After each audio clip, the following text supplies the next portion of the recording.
Thank you all, and make sure you get a handout on the way in. They're over there if you haven't gotten one already. Thank you, Sam, for really challenging me to do this.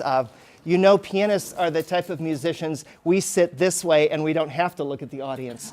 So this was a challenge for me, and I thought this is something I need to do, so thank you for giving me this opportunity. I'd like to start with us reading a scripture together, and I'm testing your vision to see if you can read this, but let's try. For we are God's workmanship, created in Christ Jesus to do good works, which God prepared in advance for us to do.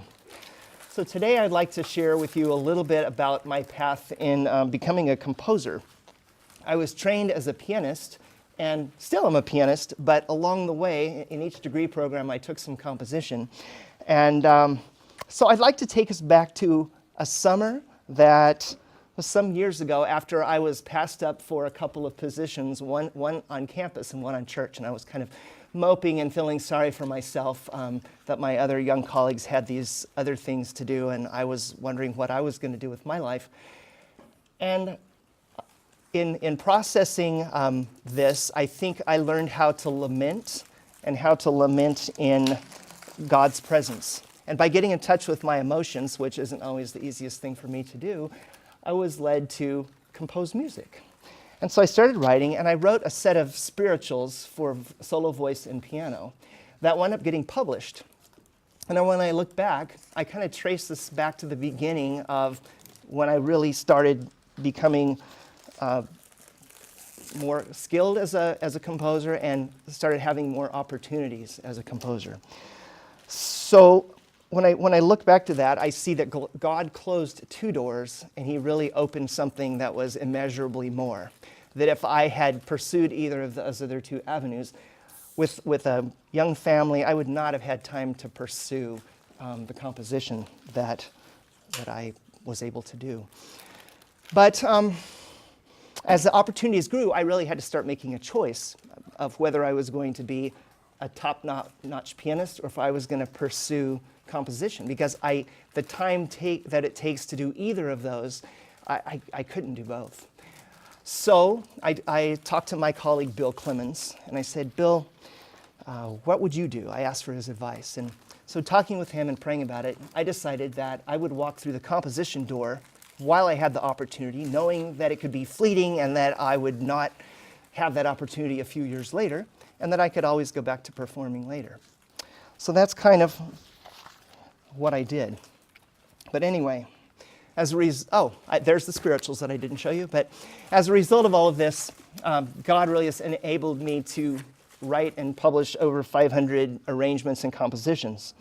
And since my wife and I have been empty nesters, I've had more time to go back to performing too, albeit a kind of a modest performance schedule, and I don't perform every year, but I've still had the opportunity to jump back in and start playing again as well, which is great. Because I know that I'm a better piano teacher, thank you students for coming, when I'm practicing and performing. It really makes me better. And sometimes I struggle with publishing mostly commercial, sellable works as opposed to more academic things. Sometimes I've had to say no to a specific pop project because I just didn't feel like that tune they were asking me to arrange was really glorifying to God. And sometimes with sacred works, I've said, you know, theologically that's just a little off, or these words are a little bit too trite. Not that I don't ever make arrangements of trite words, but sometimes I just kind of draw the line and say, I don't think I'm going to do that. But when I do write commercial works, I try to build inherent meaning into these works, even though they're, you know, educational materials or stuff to play at church, but that these would reference extra musical materials or symbols, just like a poet or a novelist might do. Although some of these things might be more hidden in the music. We'll talk about some of this later, but some of it is kind of hidden in a number kind of thing that I'll explain.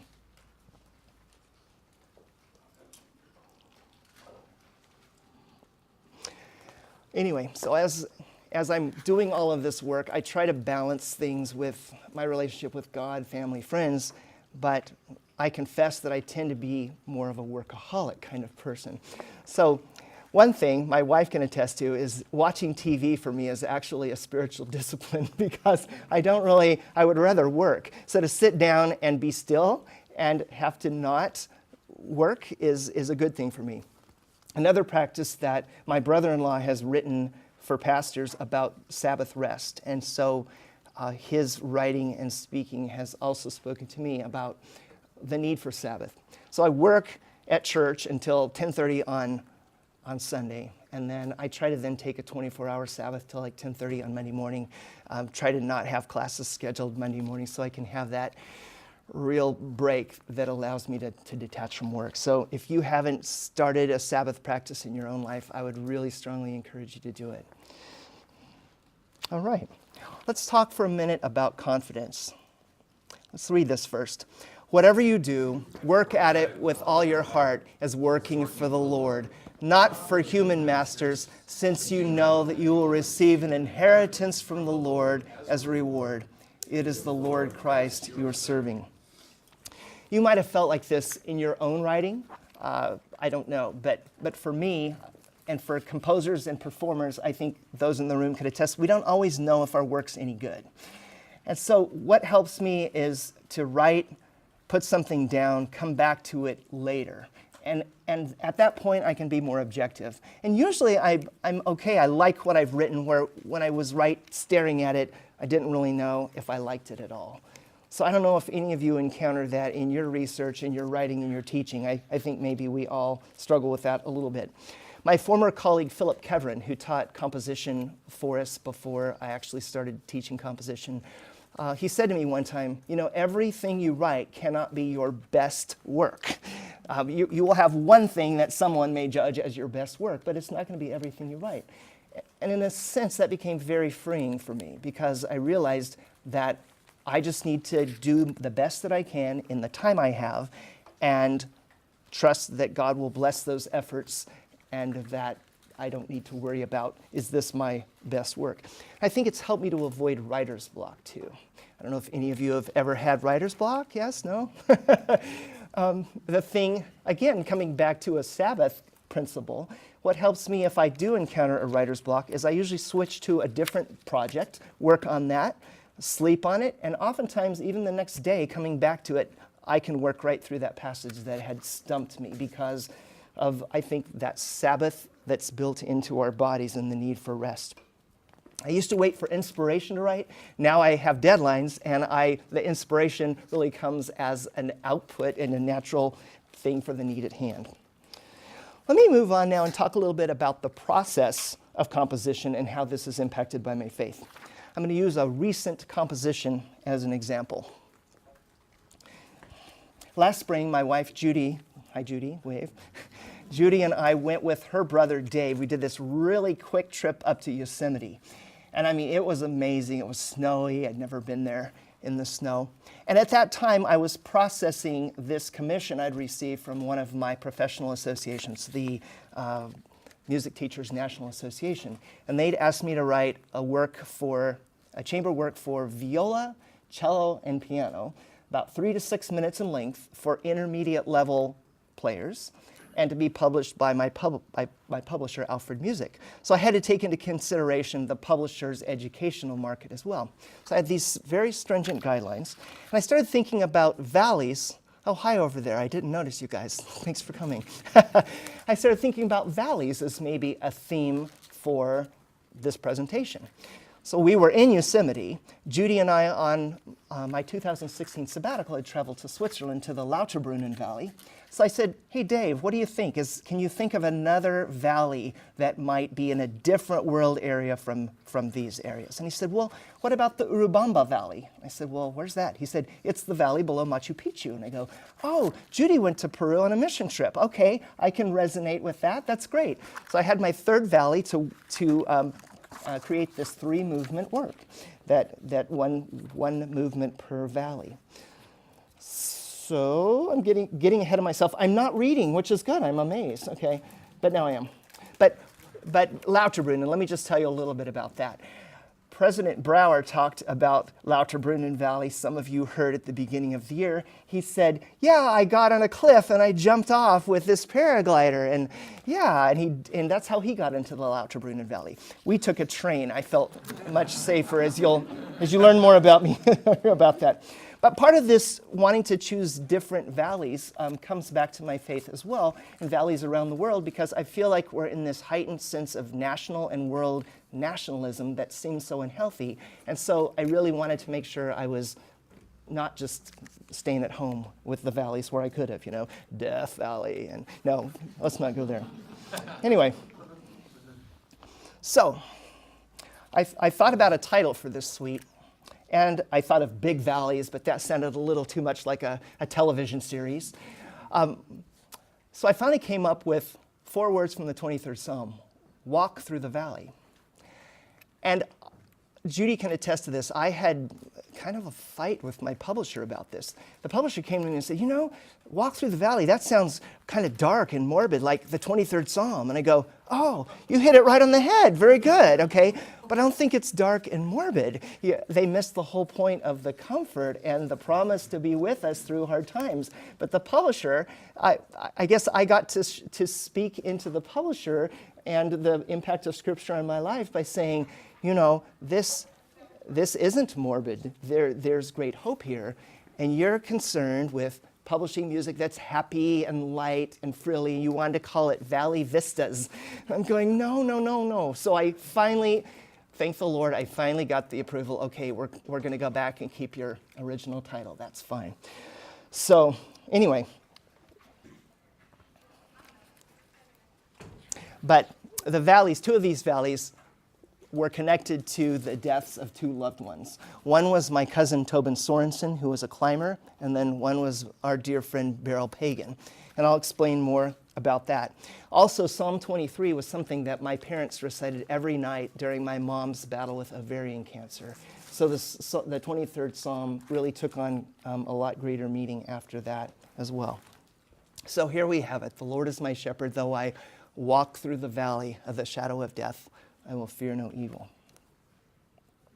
So there's 3 readings, I think, for this title. The first is just a walk through the valley. Okay, very surfacey, but if someone wants to read that into it and they're not ready to go deeper, I'm okay with that.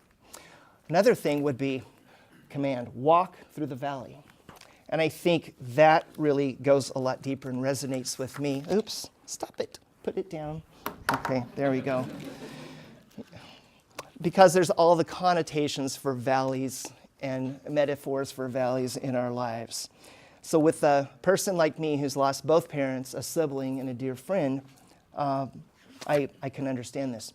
I also joke that sometimes every decade I lose another bodily function. Like the eyes went in the 40s, and then I started going gray, and then now I have sleep apnea, and you have to get up in the middle of the night to go to the bathroom. Okay, so all of these things help me relate to our elderly parents as we watch them much later in the process losing the functions that we need to just live. And I think that maybe these little things that we lose along the way are God's way of helping us prepare for our final ascent to be with Him.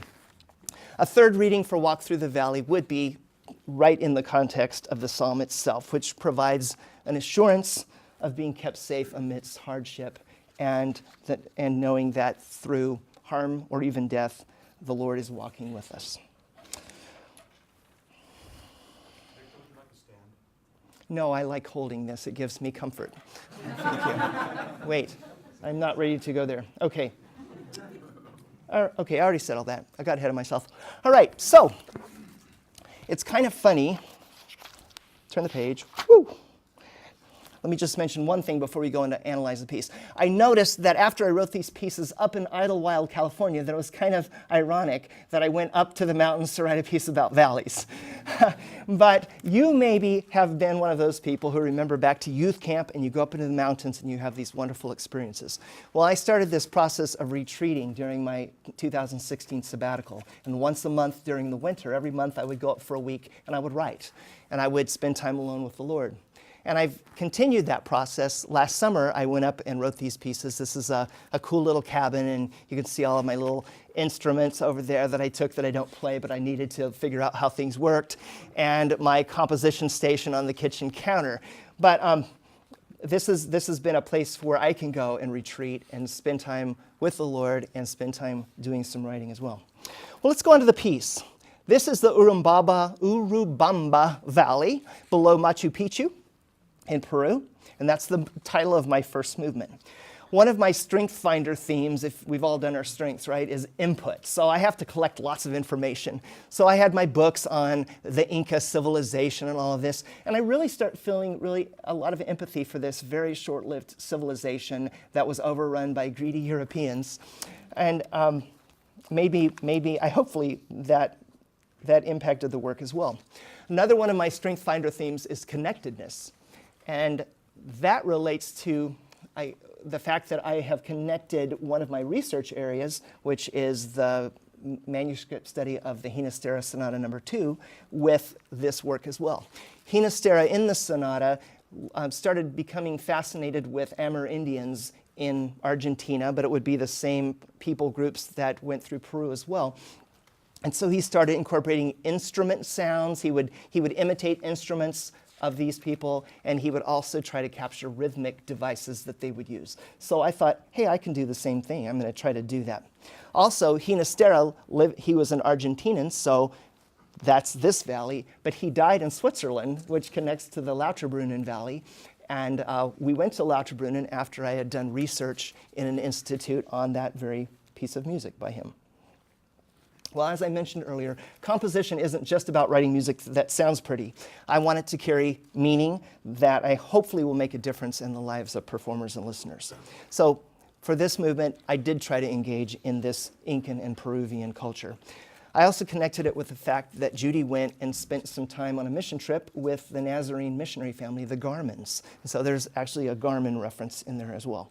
So I'm trying to draw on many influences, symbols, extra musical references, and musical quotes. Let me share a few with you. All right, first of all, this is the quena, which is a flute-like instrument.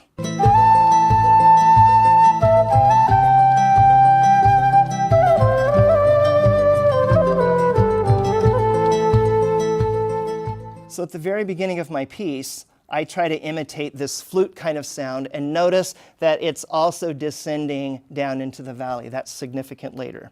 Oh, don't do that.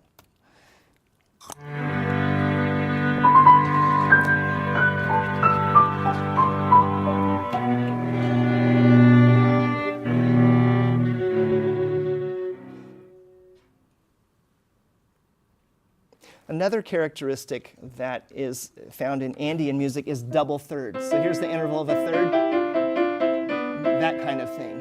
And another characteristic is a descending minor third. So we have melodies go da-da-da-da-da-dum, and that's an Andean melodic characteristic. So I've tried to do both of those things in this passage here.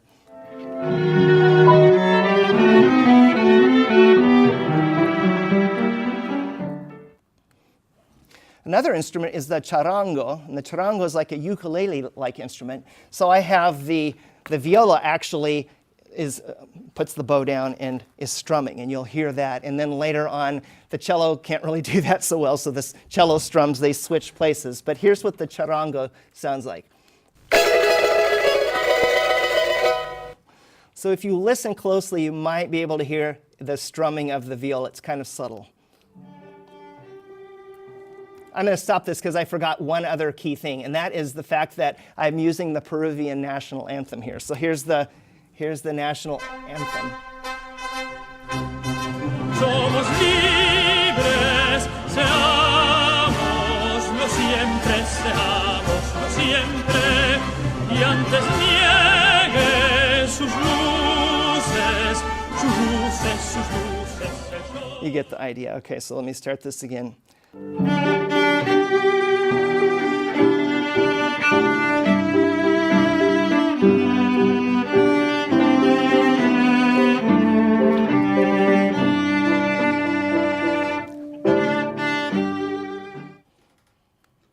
Another characteristic is alternating between 6/8 meter and 3/4 meter. So some of you know, I like to be in America, da da da, right? So that's 1, 2, 3, 4, 5, 6, 1 and 2 and 3. It's very Latin, but it also happens in this Peruvian music. So here's an example of this. 4, 5, 6, 1, 2, and 3, and it goes on throughout the movement like that. There's also a Garmin motive. Here's where you might need your handout. So if you take your handout, there's different ways that composers can assign pitches to either numbers or letters. So obviously there's a G on the piano, so that's my Garmin pitch. And then A is the A on the piano. Now do, re, mi in solfege, D, re is a D, so I'm using the pitch D to represent the R. And then the do, re, mi, that's an E. And then an A, the pitch A, and then in I treat as a null set, which becomes a rest. So here's Garmin. You're going to hear Garmin 3 times at the very end of the movement.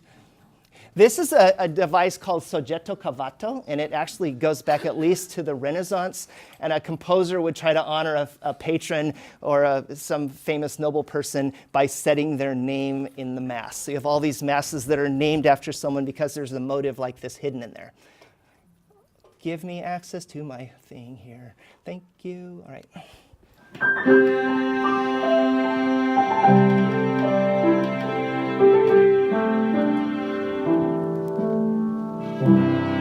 Thank you, Garmins, for your missionary service. Let's take a moment to just listen to the entire movement. It takes about 2 minutes, I think. So.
And some additional music. Thank you for that.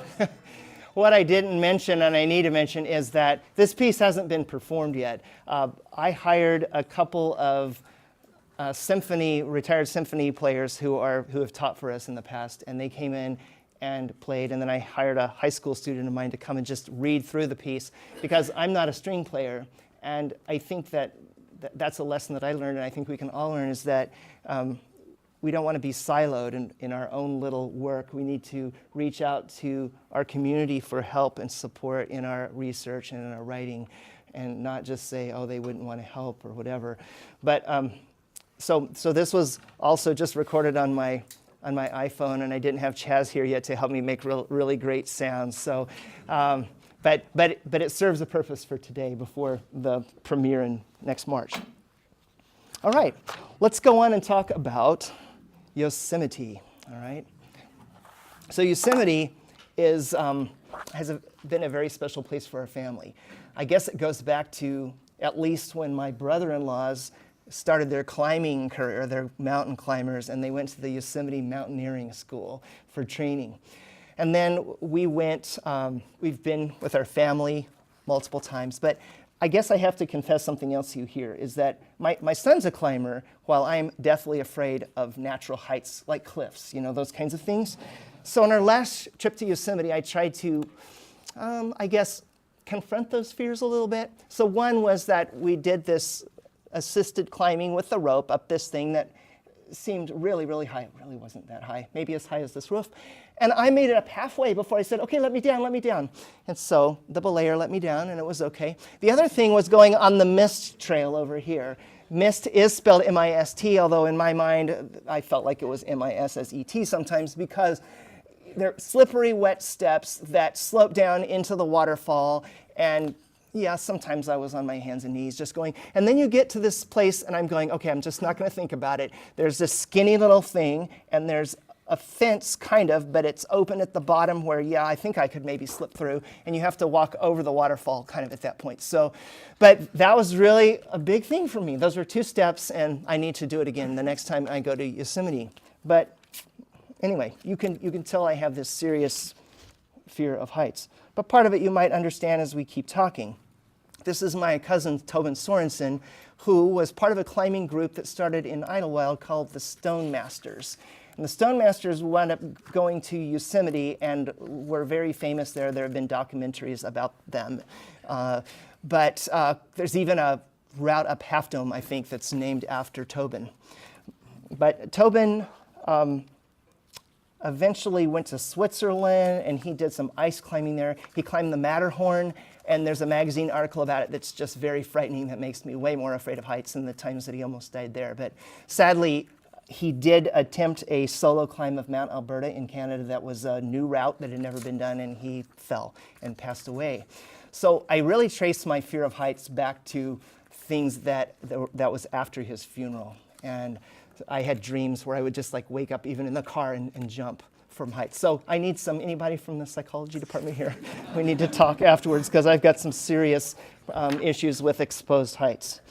But good things too. Here's our family, our kids at a very young age in the very same crag, and then Judy and I found the same crag on the way up to Yosemite Falls. So every time we go there, we find that little thing and we try to restage the earlier pictures. So really, really good memories too. Another good memory is that when my father-in-law retired, the whole family went to Camp Curry, and we spent time there. And then this past spring, when I got to try in the snow doing cross-country skiing for the very first time.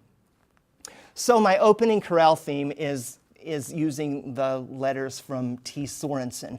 Now here's a confession too that composers sometimes do. We can work these things out, but maybe musically it's not satisfying. So you can see I actually changed a couple of those pitches in there. I won't bore you by making you spell it all out, although if you get bored, please do try to figure out how to spell your own name there on the handout too.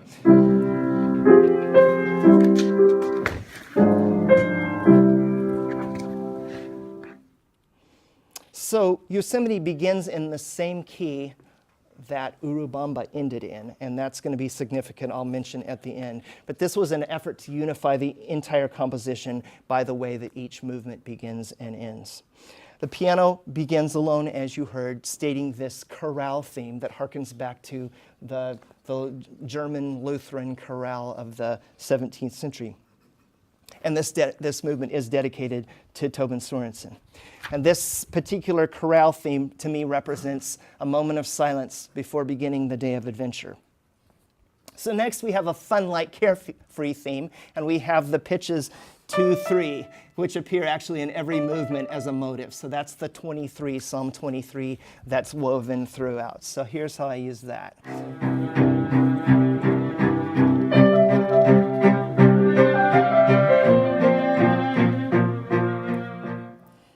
Then I have a brother motive because of my brother-in-laws and their work as climbers.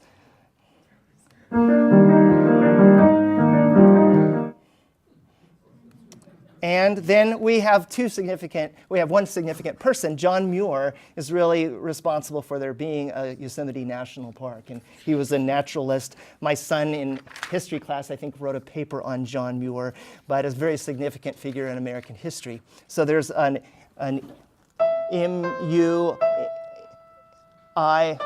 motive that you hear, which sounds really similar to the Dies Irae theme. And Dies Irae is a chant theme that's part of the Requiem Mass that's been used by composers throughout the centuries to represent fear. And so that's something that I needed for my fear of heights. So here's the Muir theme. Here's the Dies Irae. Dies irae, dies illa, solvet seclum in favilla. And how it's used. Now we're going to listen to this passage a couple times. First of all, just showing my fear of heights. The climax of the piece takes these intermediate string players really high on their instrument because I want them to be afraid of those pitches. And even the professionals seem a little afraid. So that's the fear of heights.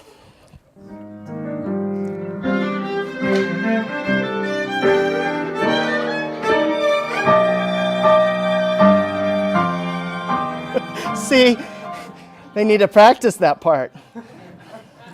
And then the other part that's related to my fear of heights is that my son Christopher, I have a Christopher motive that represents, he's the foundation of peace and comfort in these moments for me when I feel a little, or a lot scared of heights. So he's the foundation, and you can almost hear this bass line. The pianist misses one of the notes, but anyway, you hear this.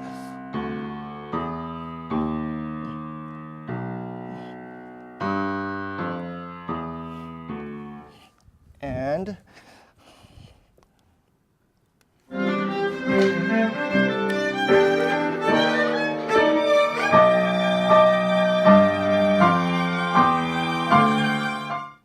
all right. Whew. So at the very end, we come back to end the piece with the 2/3 motive on top, and then the Tobin Sorensen chorale that's below it. So they're combined.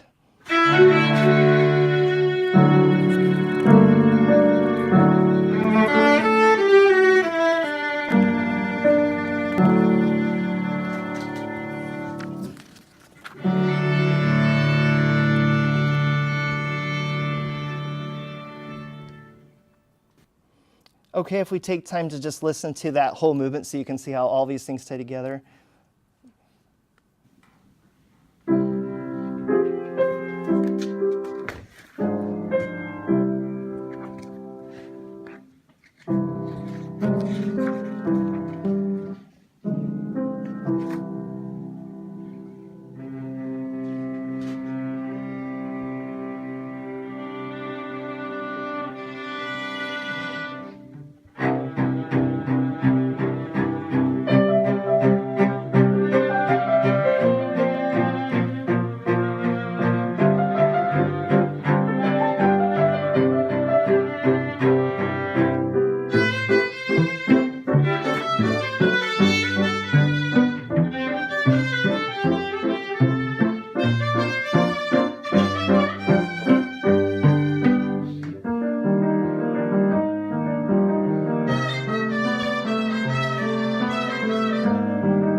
Let's move on to the last movement, which is called Lauterbrunnen.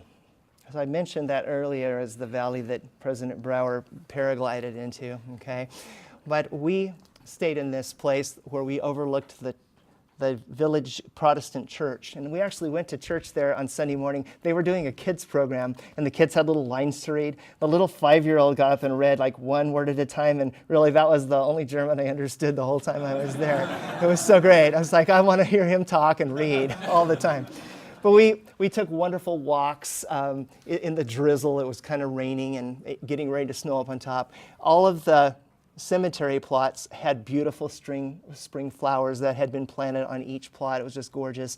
The architecture, the little huts that were halfway up the hill where the cowherds spend time as they're making their way to the top of the mountain, and those giant cowbells that you can see that are hung there awaiting their next use. But anyway, these experiences, I think, and all of these different musical illusions we're going to talk about really influenced this work. So while we were there, I had this musical notebook and I was like jotting things down. So I wrote down the pitches of the church bell that I heard out the window and was able to actually incorporate those into the beginning of this movement.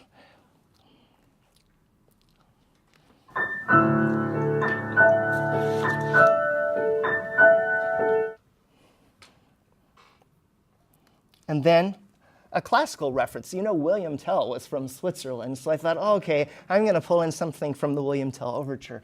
So here's in case you're trying to go, how does that go? It's kind of like this.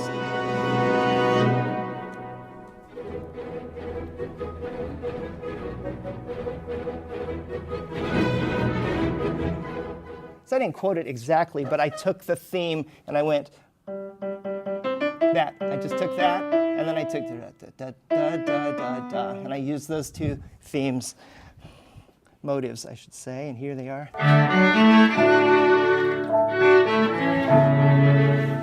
So that's our William Tell. And the other thing is that those intervals that you heard were what we call horn fifths. That come from what horns without valves, those are there, you can only play certain pitches and we get those sounds. And so we have the Alp horn, which is, you can see laying out here in the meadow. Here's what the Alp horn sounds like.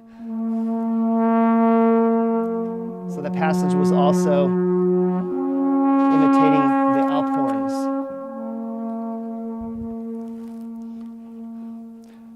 Another classical reference, Liszt wrote a piano piece called Valley de Obermann that talks about this tormented gentleman who was struggling with life, and he was kind of finding solitude in an unnamed valley in Switzerland. But I thought, okay, I'm in a valley, there's a valley in Switzerland, we got to find a way to make this work too.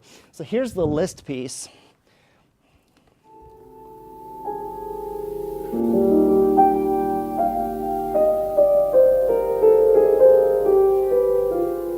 Let's see how this works.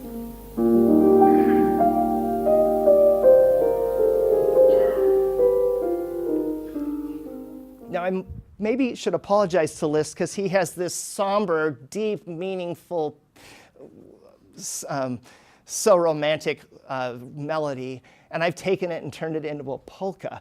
But let me justify myself by saying this is very Lisztian, because Liszt created this technique called thematic transformation, where he would take a theme, and we were just talking about this in your lesson yesterday, right, John? And he totally transformed it into something that was almost unrecognizable, and he'd use it later in the piece and find unity that way, but it still sounded like variety as well. So here's the use of that melody.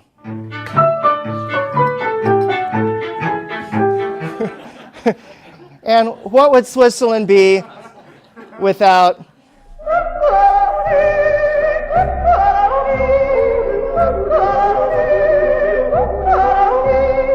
So after I figured out how to make Alp horn sounds on strings, I thought, well, certainly I can make them yodel. So Judy says it sounds more like a goat, but the pianos yodel, and then so do the strings.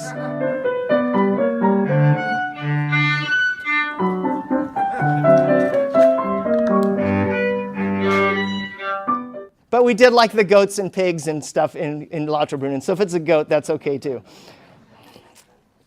Well, finally, we come to probably the most serious part of this movement for sure. As we were leaving Lauterbrunnen Valley, we went and stayed in a little town called Mürren that was up on the top of the cliffs. And we ascended via this cable car that went up. And as we looked up, it was starting to get ready to snow up there. And it was just like we were approaching heaven itself. And we also the next day went to a little town that was next to this town, Mürren. It was called Gimmelwald, which I think might be translated Heaven's Woods. But when we got to the top, we walked around, it started snowing, we went back, connected to Wi-Fi, and we found out that our dear friend Beryl Pagan had passed away. She'd gone into the hospital right before we left, and we weren't expecting this to happen. But it was really about the moment we were going up into those clouds. And so forever that memory in my mind is associated with Beryl. And so this movement is dedicated to Beryl as well. There's a Beryl motive, so we're going to hear this that appears 3 times. The other piece of music that's been deeply meaningful in my life that I tied in here is Bach's Cantata number 106. And there's a movement in there where there's this fugal passage to represent the old law and the old covenant that is saying, they're saying, Es ist der alte Bund. It is the old law, man must die. And then the soprano soloist keeps interrupting and saying, Ja, komm, Herr Jesu, komm. Come, Lord Jesus, come. And so at the very end of the piece, you hear the choir kind of dying out and the soprano gets the last word and you hear the soul kind of floating effortlessly up into heaven. And so that's the passage of Bach that's so beautiful. I just want to play this for you.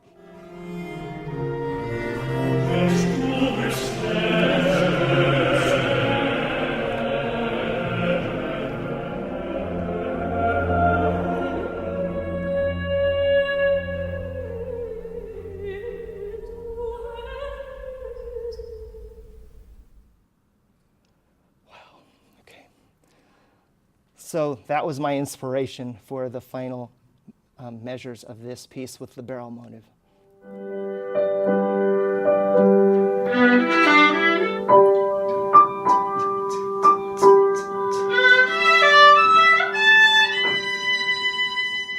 Sorry, I was trying to get them to slow down more. Let's listen to the whole movement now.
Slowing a bit.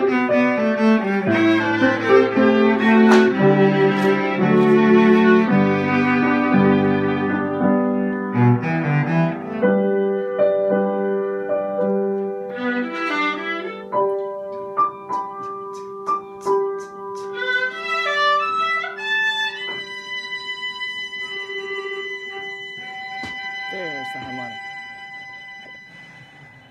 Oh. So even though, you know, there's sadness built into this, there's also great joy. And I know Beryl she was the party organizer and loved to play games. And so she would not have wanted this to just be some kind of sad movement. And also realizing that as she passed away, she was released from a lot of these physical cares that just became more and more of a burden to her. Well, let me just kind of finish up by talking about some unifying factors for the entire work. The first is that something that's a classical 18th century characteristic, the idea that we start and end a piece. We might change keys, but we come back and we end it in the same key that we began in. So I didn't do that with each movement, but I did it with the entire work, where Urubamba starts in G major, and then at the very end of Lauterbrunnen, that ends in G major as well.